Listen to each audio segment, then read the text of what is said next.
한강변에 위치한 서울 동빙고도. 이곳에는 작은 마을 사당이 있다. 고려시대부터 존속했다고 전해지는 유서 깊은 곳이다. 이 사당은 마을 주민들의 손에 의해 지금도 유지되고 있다. 주민들은 마을의 평안을 바라며 매년 제사를 지내고 있는데 그 기원의 대상은 바로 단군이다. 첫나라 고조선을 건국한 시조 단군왕검. 요순시대를 연 중국의 전설상의 요임금이 존재하던 기원전 2333년. 단군왕검은 조선을 국호로 우리나라를 처음으로 개국한 것으로 전해집니다.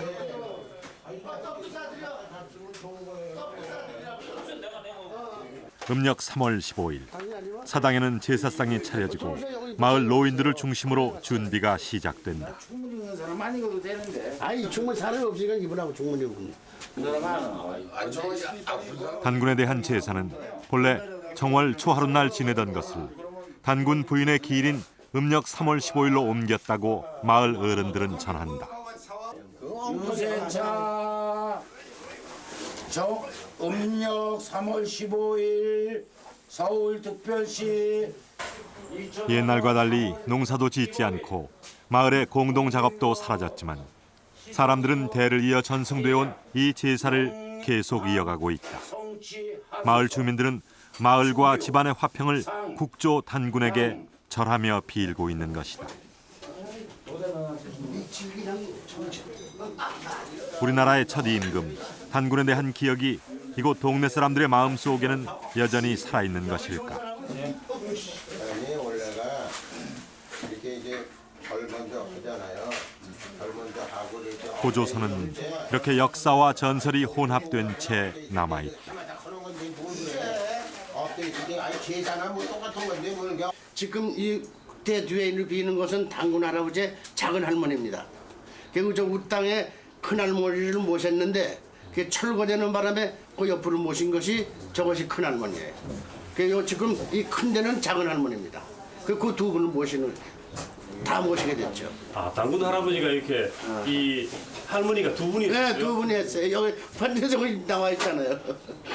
그런 걸 어떻게 압니까? 그래 노인들이 왔으니까. 하셔가지고 쭉 하셔가지고 이렇게 만들어 놓으신 건데 이게 6.25 때 이게 이 상부육 전부 도둑을 맞았어요. 그래서 다시 꺼내놓은 거예요. 다시 모셔. 그럼 옛날 그림은 좀 오래된 그림이겠네요? 야, 그렇죠. 그러니까 훔쳐갔죠. 원본은 없어졌지. 네, 여기 계신 분이 단군 할머니 되시고 단군 할아버지가 있어요. 단군 할아버지요. 단군 할아버지가 이태원에 있습니다. 이태원에 다 꼭대기 할아버지 한 번만 올라가면 모셨어요. 부군당이라고 거기 또 있거든요. 거기가 이제 단군 할아버지가 계시고 여기가 이제 단군 할머니가 계시고 이래가지고서 이제 그 짝에서도 단군 제를 지내고 여기도 단군 제를 지내고 이렇게 되는 거예요.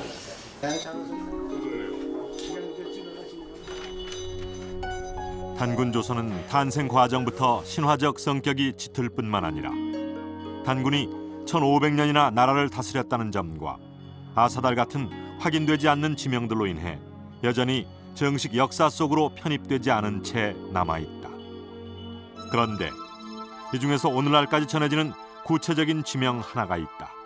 바로 단군 왕검이 도읍으로 정했다는 서경, 즉 평양이다.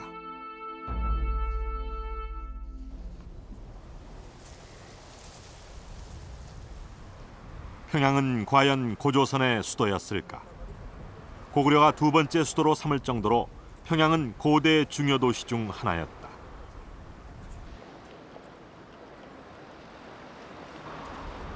또한 대동강 일대 전승과 출토된 유물들은 이곳이 한때 고조선 수도였음을 말해준다. 한편 평양시 대박산 기슭에는 북한 학계가 단군능을 발굴한 후 고구려 양식으로 만든 거대한 왕릉이 있다. 남한 학계는 단군능으로 알려진 무덤의 발굴 결과 출토 유물이 고구려시기의 것으로 나타나 단군과 관계가 없는 무덤이었음이 밝혀졌다고 생각한다. 하지만 북한 학계는 무덤의 주인공은 바로 신화의 인물 단군이라고 주장한다. 무덤에서 출토되어 복원된 이 인골이 단군의 실제 유해라는 것이다. 전자상자성 공명법 검사 결과 나온 인골의 사망 연대는 5천년 전. 그러나 이 검사의 정확도에 문제가 제기되면서 단군과 고조선에 대한 의문은 여전히 미궁 속에 빠져 있다. 고조선이라는 국가의 명칭은 사실은 조선입니다. 이성계가 세운 조선과 구별하기 위해서 옛날 조선이다, 그런 뜻으로 고조선이라 부르는 것입니다. 삼국유사를 보면 고조선은 지금의 평양에 수도 왕검성을 세웠다고 합니다. 더욱이 평양 일대에서는 수많은 고조선의 유물이 쏟아져 나오고 있기 때문에 평양이 고조선의 수도였음은 분명한 사실입니다. 그러나 고조선의 수도가 한반도를 벗어난 다른 곳에 있었을 것이다라는 추정도 만만치 않습니다. 지금도 학계에서는 그 문제로 논란이 일고 있습니다. 그런 문제를 품게 한 결정적 단서가 바로 이 비파형 동검입니다. 옛날 악기인 비파를 닮았다고 해서 비파형 동검이라고 부르는데요. 이 동검이 출토되는 지역이 바로 고조선의 영토다, 이렇게 말하는 학자들이 많습니다. 이 비파형 동검은 한반도에서뿐 아니라 중국 만주 일대에서도 출토되는데, 문제는 수도 평양에서보다 중국의 만주에서 더 많이 나온다는 점입니다. 이 비파형 동검이 처음 사용된 것은 대체로 기원전 8세기경. 그렇다면 혹시 그때 고조선의 수도는 평양이 아닌 중국 만주 일대에 있었던 것은 아닐까요? 비파형 동검이 출토된 지역으로 가보겠습니다.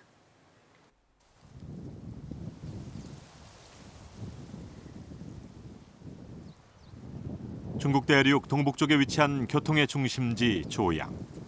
중국 역사상 한족과 북방 이민족 간의 전쟁이 끊이지 않았던 지역이다.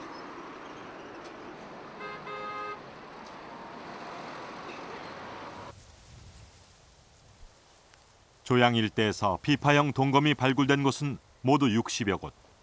그중에서도 관심을 모은 것이 12대 영자 유적이다.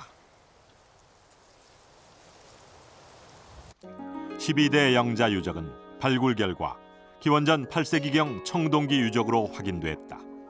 그런데 다양한 청동 장식 유적들과 함께 고조선 대표 유물 비파형 동검이 발굴됐다. 이 비파형 동검이 결국은 요동으로 확산되고 1차적으로는 요동으로 확산된 것이 이어서 길림과 한반도 북부 지역으로 확산되고, 이러한 과정들을 거친 다음에 나중에 여러 가지 문화적인 중간 계기를 거쳐서 세형 동검 문화로 확대 발전됩니다.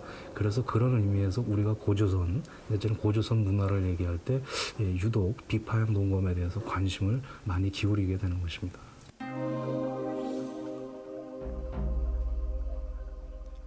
비파형 동검은 시기에 따라 크기와 형태가 조금씩 다르다. 그러나 비파형으로 이루어진 검 몸체와 검 손잡이, 검자루 맞추개 등 세 부분으로 나눠진다는 특징은 일정하게 유지된다.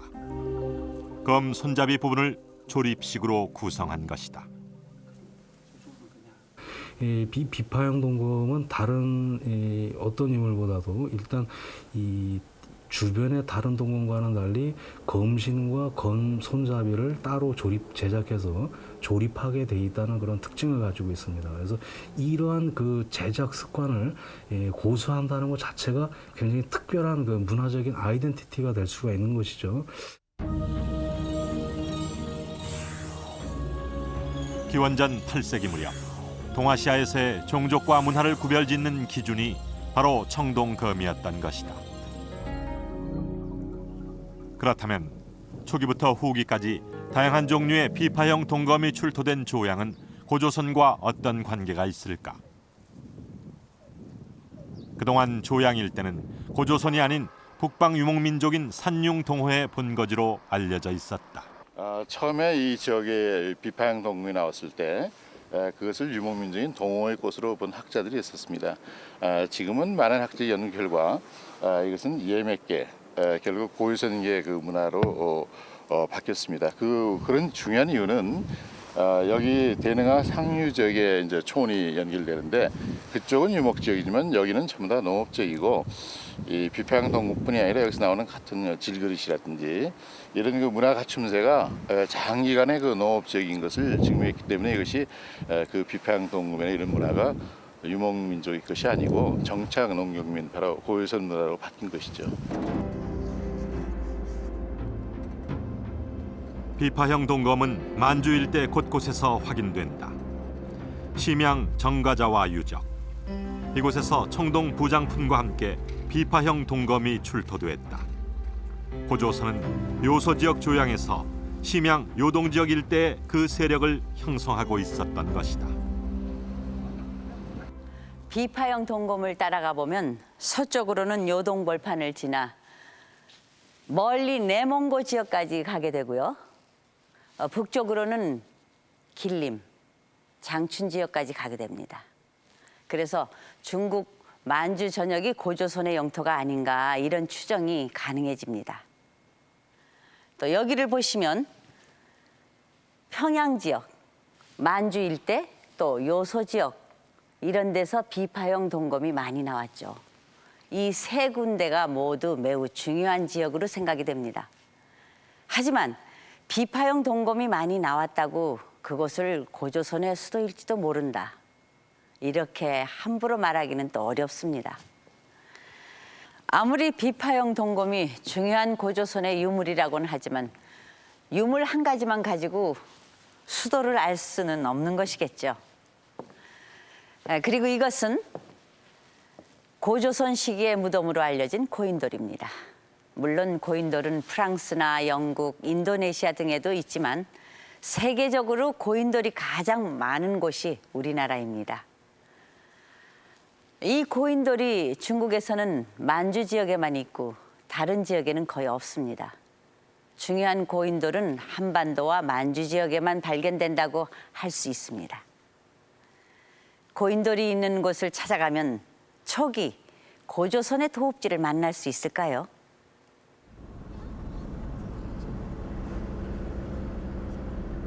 세계문화유산으로 지정된 강화도 지역의 고인돌.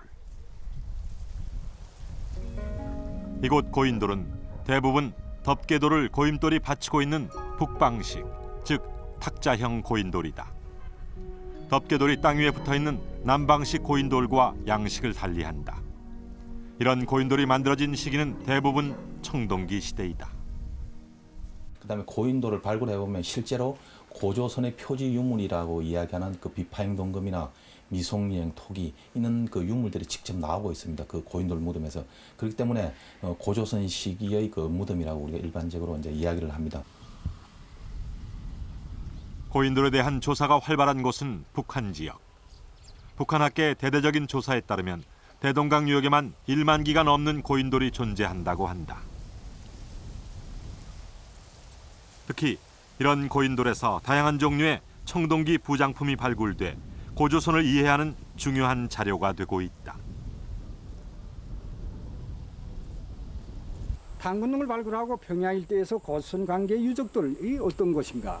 그래서 집자리와 무덤을 조직적으로 집중적으로 탐사한 결과 고인돌 무덤에서 비파형 창이 나오지요.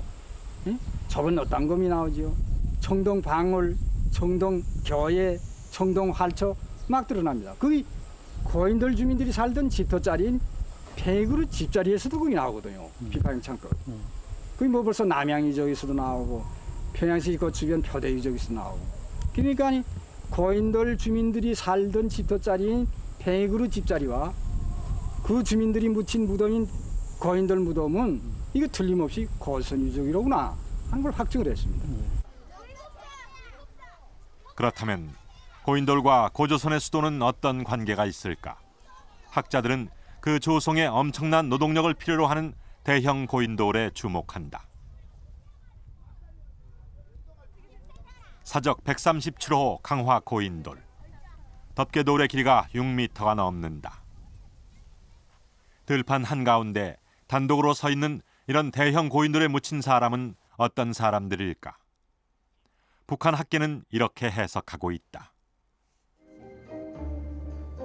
평양 일대에는 단군릉뿐만 아니라 왕류급의 특대용 고인돌들이 집중되어 있습니다.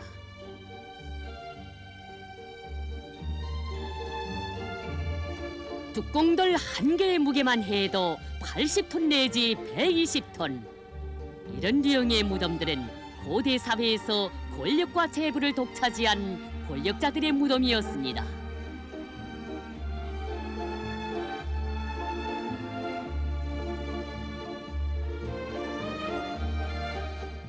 (70톤) 가까이 되는 고인돌을 축조하려면 노동력이 적어도 2,000명 이상이 소요됩니다. 그 2,000명 이상 소요된다는 것은 정치제가 있지 않으면 주민들을 동원하기가 힘든 걸로 생각됩니다. 마찬가지로 그 은율 간산리 고인돌도 전체적으로 볼 때 한 1,500명 내지 2,000명이 동원되어야만 축조가 가능합니다. 그래서 북한 학계에서는 은율 간산리 고인돌을 고조선의 왕의 무덤이라고까지도 이야기하고 있습니다. 한반도에서 최대 크기를 자랑하는 관산리 고인돌이 위치한 곳은 역시 대동강 유역. 북한 학계는 이를 근거로 평양은 고조선의 수도일 뿐 아니라 청동기를 발전시킨 인류 문명의 발상지라고 주장하고 있다. 고인돌의 그 축조된 시기 문제나 고인돌의 규모 면에서 볼 때요, 대동강 유역보다는 요동반도의 남단 쪽이 더 그 초기의 성격이 강합니다. 실제로 그 요동반도의 남단에서 발굴된 고인돌에서 출토된 유물들을 보면은요, 비파행 동굴과 같은 청동기가 나온다든지 또 고인돌에서 많은 노동력이 소요되기 때문에 그 축조의 그 규모로 볼 때 대동강 유역보다는 요동반도로 생각됩니다. 요동반도에서 고인돌이 있다는 계주 석붕산으로 향했다. 중국말로 석붕은 바로 고인돌을 가리키는데 석붕산 고인돌은 낮은 구릉의 정상부에 위치하고 있었다. 이 고인돌은 남한 지역 고인돌과 달리 자연석을 그대로 사용한 것이 아니다.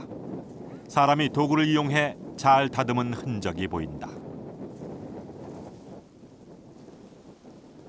뚜껑돌의 크기는 얼마나 될까?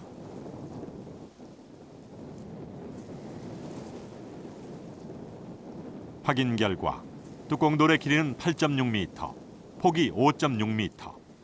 요동반도와 한반도 전체를 통틀어 가장 정교하고 거대한 고인돌이다.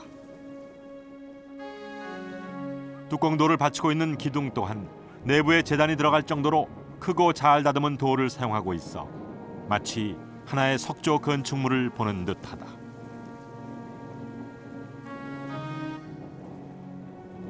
이 고인돌의 위치는 야트막한 구릉지대. 주변 마을이 한눈에 내려다 보이는 곳에 단독으로 서 있다.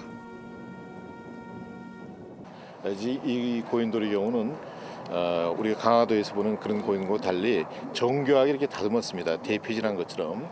또 밑에 돌과 그다음에 뚜껑돌이 이렇게 만나는 지점의 경우도 아주 그 각을 잘 이루고 만들어져 있기 때문에 이것은 특수 목적을 위해서 만들어진 그런 고인돌이라고 생각합니다.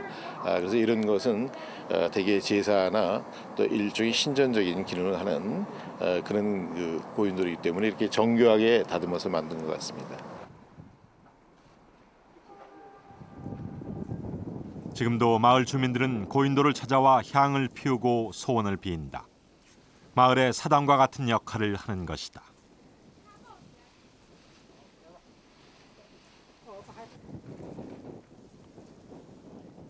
고인돌 내부에는 어떤 시설을 한 흔적이 보이고 벽면에는 잦은 탁본으로 새까맣게 변한 상형 문자가 있다. 중국 갑골 문자와 비슷하나 같은 글자가 없어 정확한 뜻은 확인할 길이 없다. 다만 제사 의식과 관계된 것이 아닐까 추측된다. 후대에 누군가 그려넣지 않았다면 이것은 고조선 최초의 문자일 가능성이 높다. 고대 상형 문자까지 새겨진 대형 고인돌. 이 고인돌은 고조선의 정치 권력의 실체를 보여주는 중요한 유물인 셈이다. 계주뿐만이 아니다. 차로 50분 거리에 위치한 해성시에서도 대형 고인돌이 있다. 주변 마을과 평야 지역을 내려다보는 위치에 고인돌은 자리 잡고 있다. 웅장한 모습에 축조 기술까지 뛰어나 윤영 지역에서 손꼽히는 고인돌이다. 이 고인돌 역시 자연석 그대로 사용하지 않고 화강암의 표면을 가공해 매끈한 모습이다. 계주와 해성 일대는 이외에도 상당수의 대형 고인돌이 분포돼 있다. 고인돌을 통한 그 초기 고조선의 그 정치체는 일차적으로 그 요동 지역이 될 수가 있습니다. 요동 지역 가운데서도 요동반도의 남단을 이야기할 수가 있고요. 그 요동반도의 남단에는 이런 시기의 고인돌과 더불어서 아주 대형 고인돌들이 자리 잡고 있습니다. 그 다음에 대동강 유역 항해도 지역에서 정치체가 만든 고인돌이라고 볼 수 있는 대형 고인돌들이 있습니다. 권력자 무덤이 있는 곳은 곧 그 나라의 중심지. 대형 고인돌은 한반도가 아닌 요동반도 지역을 주목하게 한다. 고조선의 중심지를 설정할 수 있는 곳으로선 지금의 평양 지역보다는 오히려 요하 동쪽에 요동 쪽에 그것을 찾는 것이 옳으라고 봐지고, 또 그 구체적인 그 위치가 어디냐 하는 문제는 이 탁자형 고인돌 무덤이 보다 많이 분포하고 있는 지역, 즉 지금의 요양 이남 쪽 지역에서 보다 구체적으로 찾아봐야 되지 않을까 하는 생각을 가지고 있습니다. 정치 집단의 흔적으로 보이는 대형 고인돌은 주로 요양 아래의 요동반도에 집중 분포하고 있다. 그렇다면 이 지역이 고인돌 시기에 고조선의 중심이었을 가능성은 상당히 높은 것이다. 한반도와 만주 일대를 보여주는 위성지도인데요. 자, 고인돌이 어떻게 분포하는지 보겠습니다. 탁자형 고인돌 분포지도입니다. 현재 이 고인돌 분포 지역이 고조선의 영토였다는 것은 이견이 없습니다. 물론 여기 산동반도에 있는 이런 고인돌들은 고조선 사람들이 여기서 건너가 살면서 생긴 것이라고 합니다. 그럼 여기서 작고 볼품없는 고인돌들은 제외하고 거대한 대형 고인돌들이 있는 곳만 표시해 보겠습니다. 대형 고인돌이 있는 곳은 바로 이 두 지역, 요동반도와 북한의 평양 일대입니다. 그런데 이 두 곳의 고인돌도 약간의 차이가 있습니다.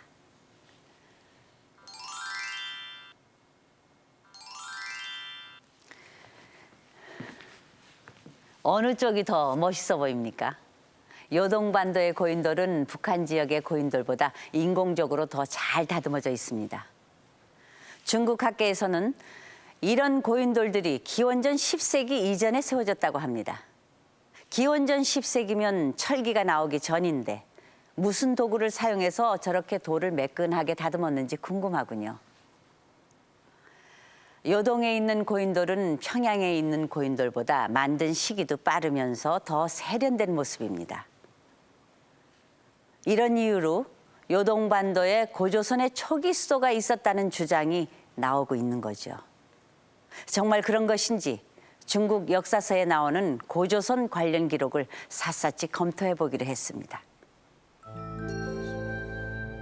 고조선에 관한 기록이 실린 중국 문헌들이다. 기원전 7세기 상황을 적은 관자에서부터 고조선이 등장한다. 그러나 가장 신뢰할 수 있는 문헌은 사마천이 쓴 사기다.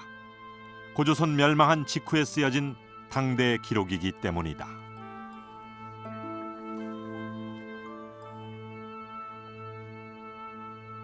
이 고조선 수도가 요동지에 있었던 전승의 중국식 기록이 있습니다. 왜 그런 걸 알 수 있느냐면은 그 사기 조선 열전을 그 주석한 장안 같은 경우도 보면은 바로 그 조선이라고 하는 지역은 삼수가 합해지는 큰 강 세 개가 합해지는 그런 지역이다. 거기서부터 그 명칭이 유래되었다. 라든지. 근데 오늘날 대동강으로 보면 그런 그 입지 조건이 안 맞습니다. 오늘 요하로 보면은 그런 입지 조건이 맞는데, 또 응서의 주석도 보면은 바로 조선왕 예도비라든지 또는 조선왕 만의 도읍이라든지 이런 그 전승들이 있는데 조금 더 시대 후한대 이후로 내려가면은 그런 전승이 이제 중국 측에서 끊긴 모양입니다. 사기에 의하면 요동에는 험독현이라는 곳이 있는데 이곳이 바로 조선왕의 구도읍지, 즉 고조선의 옛 수도라고 한다.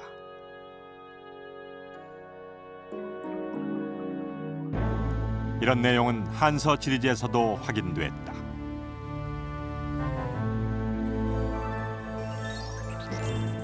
험독. 이것은 평양시기 이전 고조선의 또 다른 수도가 있었던 곳이다. 고조선 수도는 이 험독현 지역 안에 있게 된다. 험독의 위치는 과연 어디였을까? 요하 일대 옛 요동군으로 향했다. 태안시 신계하고 요하를 건너 바로 서쪽에 위치한 태안시 지역. 이곳은 중국 학자들이 험독이라 추정하는 곳이다.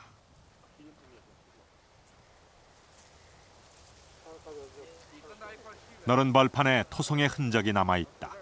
바로 손성자성이다. 高丽城是高丽城，对，过去说这老人讲是高丽城。哦，那为什么叫高丽城啊？朝鲜在这儿来的原来。哦，朝鲜人在这儿了。哎，就高丽城。传说这都是。那什么时候发现的？咋的？我那原来可老高了，这些年风水，原来老比高，这正面爬不上去都。这些年风水嘎都连堂弟嘎逐渐那啥了，原来老比高了。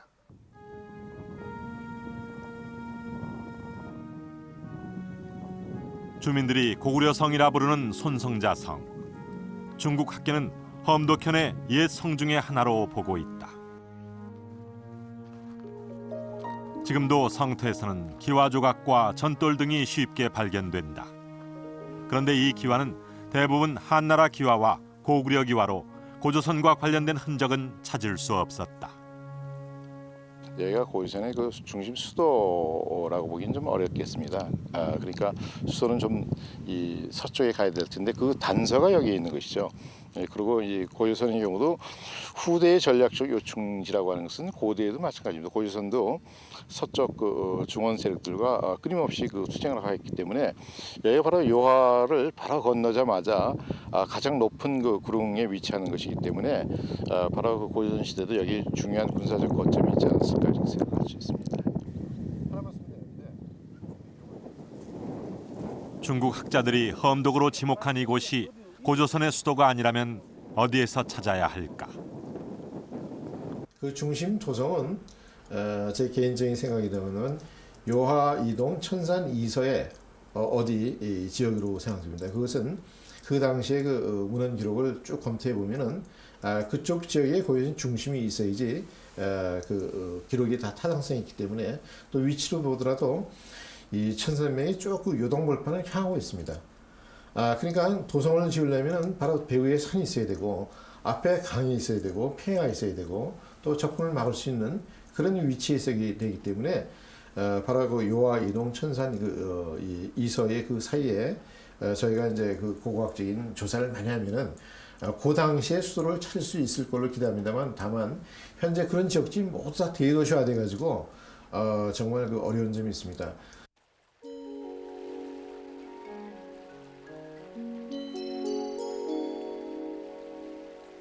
요하를 건너 동쪽으로 펼쳐진 지역. 이곳은 바로 대형 고인도로 있던 개주 해성 일대다.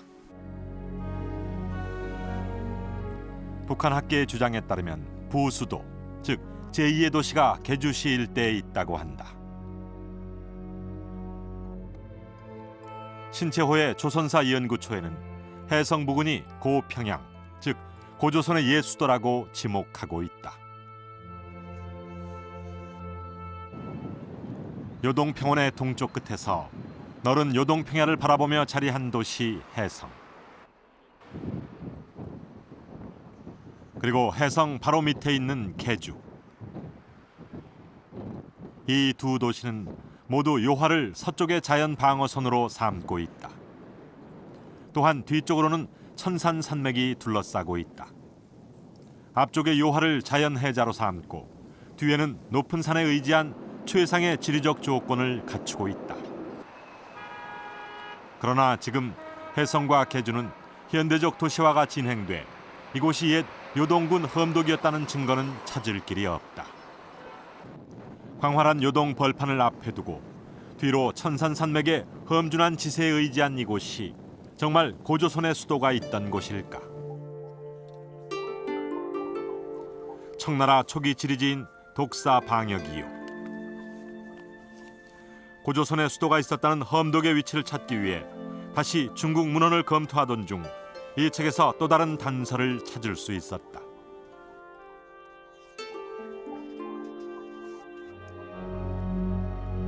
험독의 경계가 요하의 삼차하에 있다는 것이다. 삼차하는 세강이 교차한다고 해서 나온 이름이다. 그렇다면 삼차하는 어디일까? 현대 중국 지도를 보면 삼차하는 혼하와 태자하, 요하가 만나는 지점이다. 요동벌판 한가운데를 흐르는 요하의 물길에 혼하와 태자하가 합류하게 된다. 세강이 만나는 지점은 요하 하류 일대. 만주 일대 지리를 서술한 성경 통지에서 좀 더 구체적인 위치가 확인됐다. 삼차하는 세강이 만나는 지점에서 바다까지 이 일대 전체를 가리킨다. 따라서 삼차하를 경계로 삼은 험독은 바로 이곳 대요하유역, 놀랍게도 해성과 계주 지역이었다.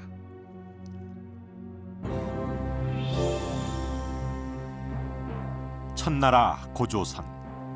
고조선의 영토는 한반도만이 아니었다.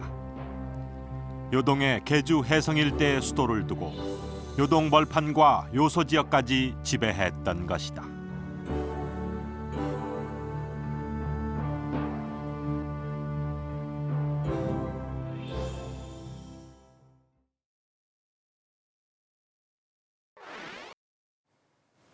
고조선은 기원전 8세기경부터 비파형 동검을 사용하다가 점차 세형 동검으로 변해갑니다. 이게 세형 동검인데요. 비파형 동검에 넓적하던 날이 더욱 예리하게 바뀐 것이죠. 그런데 세형 동검이 주로 출토된 지역은 보시는 것처럼 바로 북한의 평양 일대입니다. 만주 일대에서는 거의 찾아볼 수가 없었습니다. 이때는 기원전 3세기경 요하하구를 중심으로 해성, 계주 그 주변에 수도를 세우고 번성하던 고조선에 뭔가 큰일이 벌어진 것이 분명합니다. 당시 국제 사정은 어떠했는지 살펴봐야겠습니다.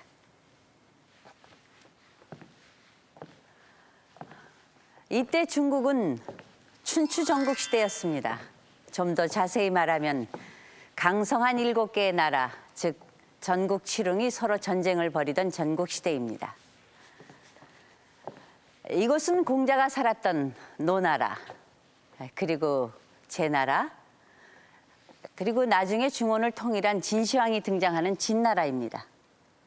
이 중 고조선과 국경을 맞대고 있던 곳은 지금의 북경에 수도를 두고 있던 연나라입니다.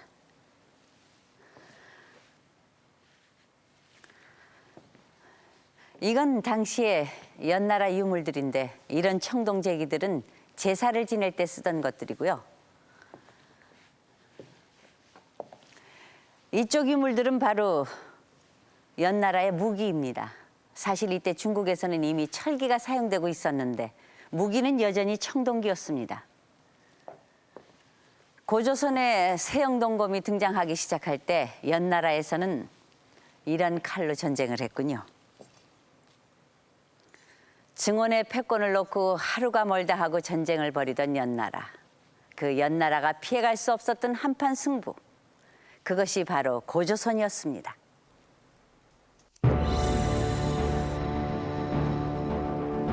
전국시대인 기원전 4세기 말 중원에는 전운이 감돌았다.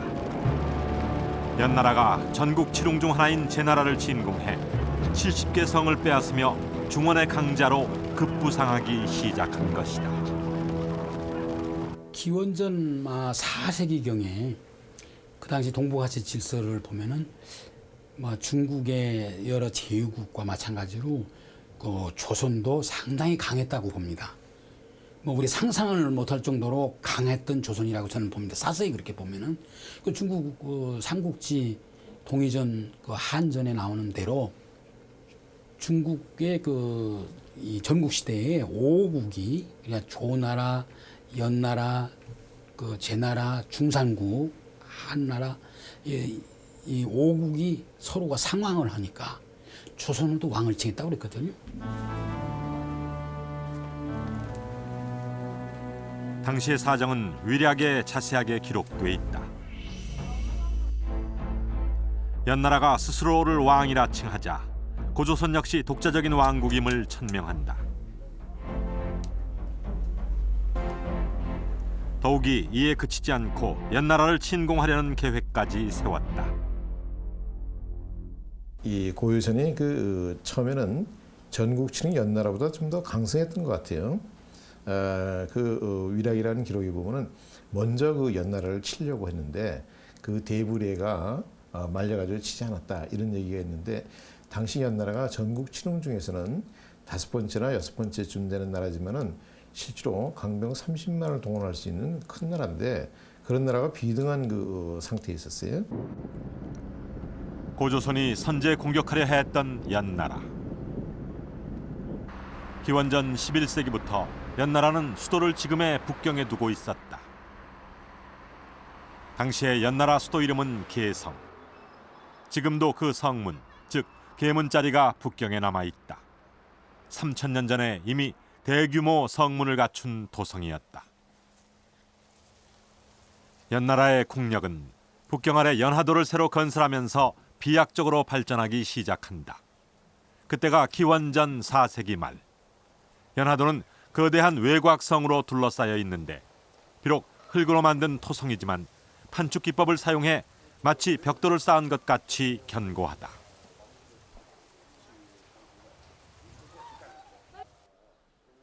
이곳에선 수많은 당시 유적이 발굴됐는데 특히 눈길을 끄는 것이 거대한 청동 문고리다. 이 청동 문고리는 당시 연나라 도성의 성문이 얼마나 거대했는지 짐작해 한다. 또한 연나라만의 독특한 문양을 새겨넣은 기와가 다량 출토돼 도성 안의 기와집의 존재를 입증해준다. 철제 농기구를 바탕으로 생산력이 크게 발전했던 기원전 4세기 왕위에 오른 연나라 소왕은 드디어 본격적인 고조선에 대한 응징을 계획하게 된다.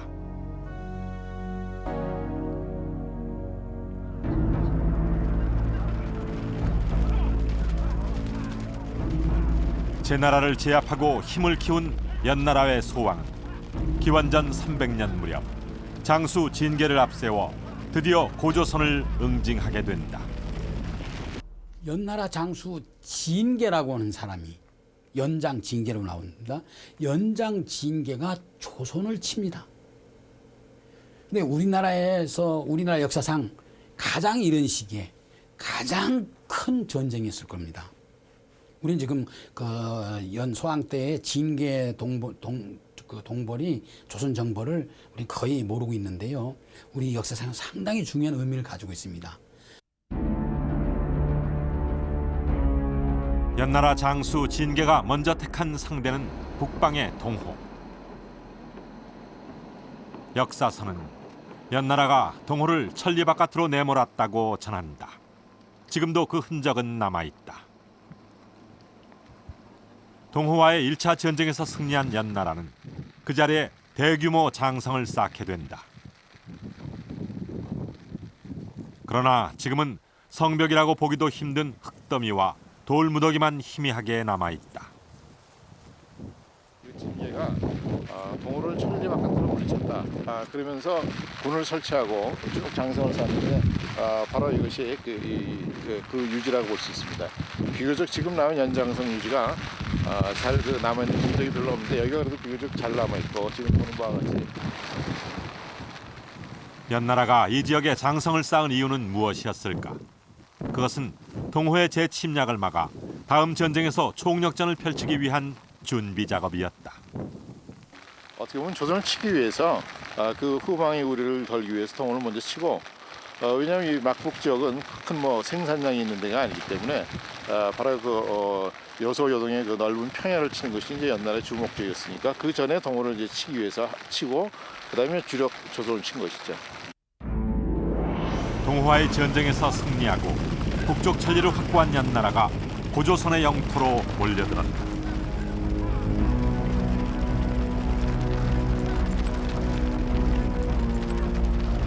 요소 지역과 요동벌판을 침공한 연나라와 이에 맞서는 고조선의 대전쟁이 벌어진 것이다.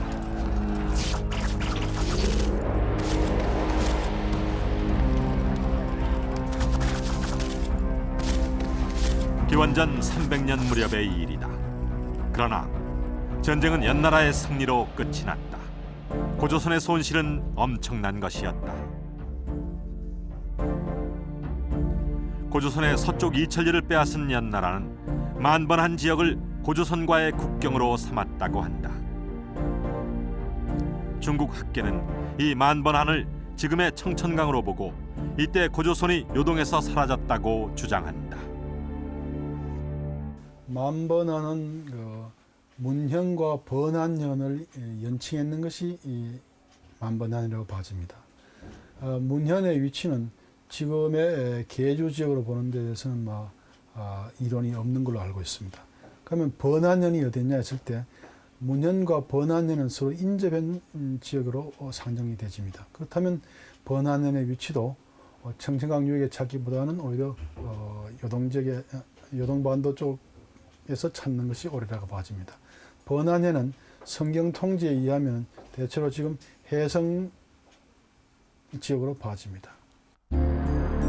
기원전 300년 새로 만들어진 국경선 만번한은 검토 결과 요하 동쪽 계주 해성 일대였다.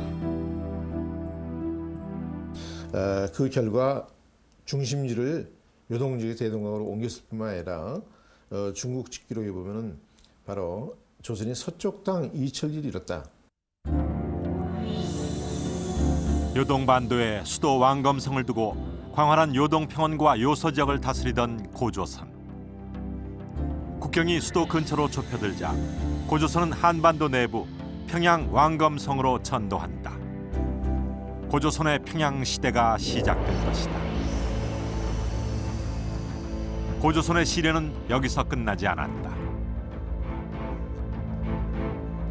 진시황의 장수 몽염이 또다시 요동으로 몰려들었다. 고조선은 또 한 번의 치열한 전투 끝에 진나라의 군대에 밀려 요동 지역을 완전 상실하게 된다. 이 고조선이 항상 진한테 밀리는 것이 아니라 한초에는 바로 고조선이 요동의 그 땅을 수복하고 오늘날 요하 본류까지 진출하게 됩니다. 이것을 어떻게 알 수 있냐면은 사기에 보면은 그 흔히 사기에는 한이 건국해가지고 기원난수 그 땅이 멀어서 지키기가 어렵기 때문에 다시 후퇴해서 요동의 옛 요새를 수리해서 폐수를 경계했다 이런 기록이 나오는데 진나라에 의해 압록강 이남으로 영토가 축소된 고조선. 그러나 진시황이 죽고 중원이 혼란에 빠지는 틈을 타 다시 요동 지역을 재탈환한다. 방수천리. 그 영토가 사방 수천리에 미쳤다는 사기의 기록이 바로 후기 고조선의 번성을 말해주고 있다. 중국 연나라와의 전쟁으로 요소 지역과 요동 벌판을 다 빼앗겼군요. 고조선의 수도가 있던 지역마저 국경선이 되고 말았으니 수도를 평양으로 옮길 수밖에 없었겠죠. 그러나 고조선은 새 수도 평양에서 다시 한번 국력을 가다듬어 진시황의 진나라, 이어 등장한 한나라와 겨루며 나라를 발전시켜 나갑니다.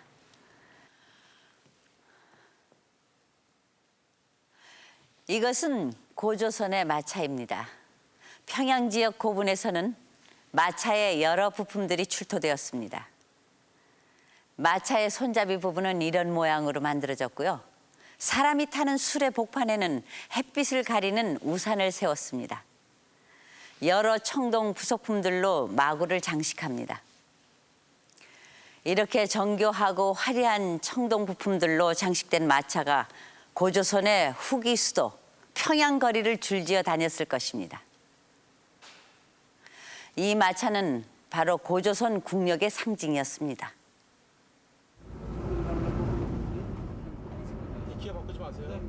평양 통일거리. 이 일대가 재개발된 것은 지난 90년대. 통일거리 지역에 도로와 아파트를 만들기 위해 공사를 벌이던 중 고조선 시기와 낭랑 시기의 무덤이 대량으로 발견됐다. 특히 정백동 지역은 고조선 시기의 무덤이 집중 분포돼 있었다. 공사를 중단하고 발굴에 들어가자 땅 속에는 수많은 나무광 무덤이 발굴됐다.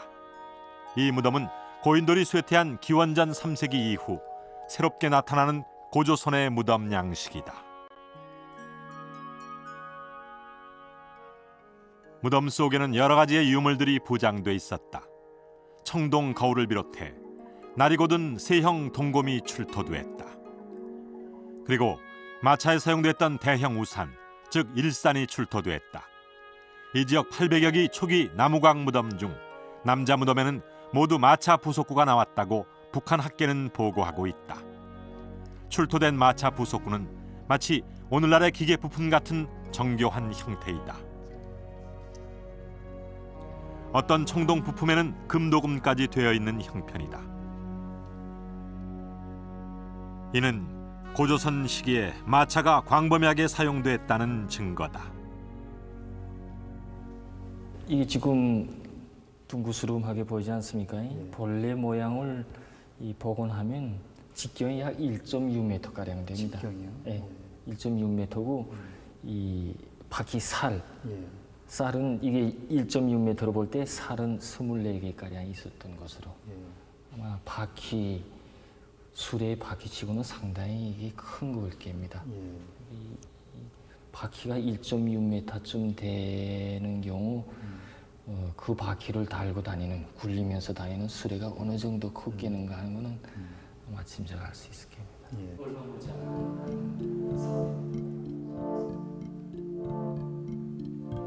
나무로 만들어진 바퀴 몸통과 바퀴살 부속들을 모아 전체 모습을 복원해 보았다.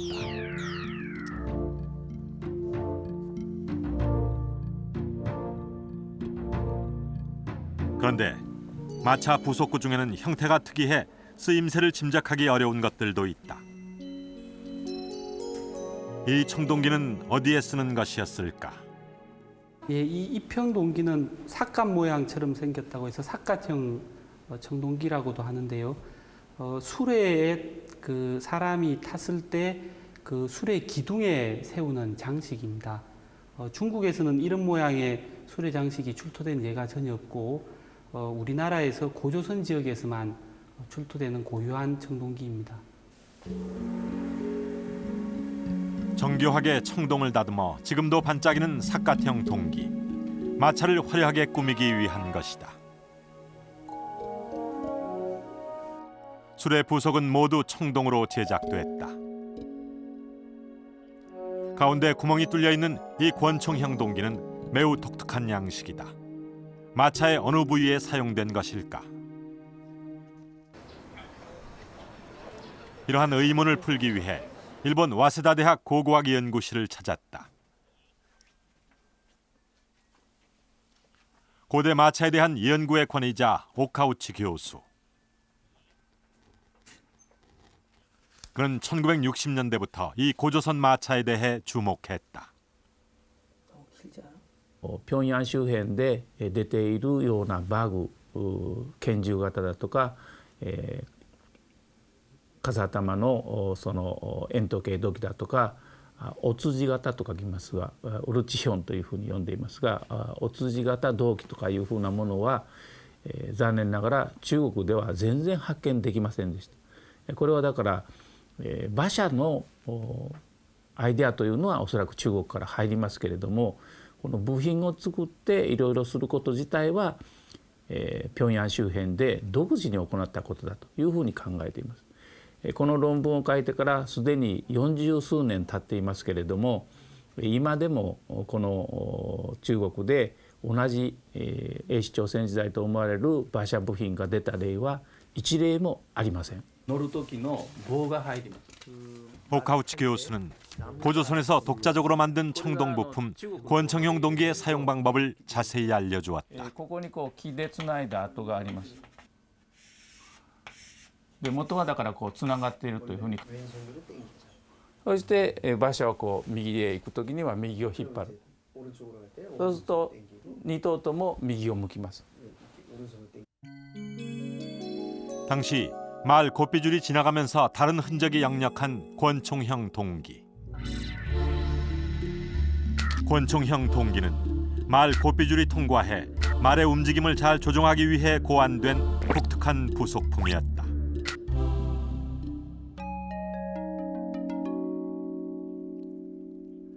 사카트형 동기의 정확한 위치도 확인됐다.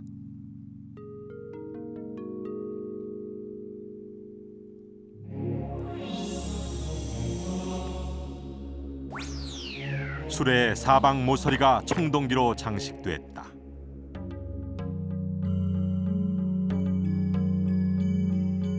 일산살의 꼭지마다 청동제 부품이 사용됐고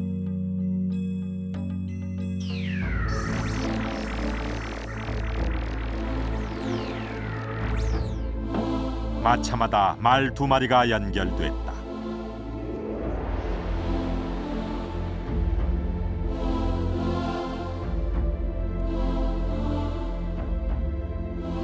하나에 끌 때 2마리 말을 연결한 화려한 쌍두마차. 이것이 바로 고조선의 마차였다. 商人まで乗れたかどうかは分かりませんけれども、当時の支配者層、有力者層がおそらく使うものだというふうに考えています。しかもお墓の中で、かなりの数が出てきますから、ごく限られた一部の人というわけではないと思っています。 요동의 초기 수도를 잃고 천도한 후기 수도 평양. 평양 왕검성의 거리에는 귀족들의 화려한 청동마차가 길을 메웠을 것이다. 요동과 요소를 모두 잃고 평양으로 수도를 옮겼지만 고조선은 평양에서 오히려 더 번성했던 것이다.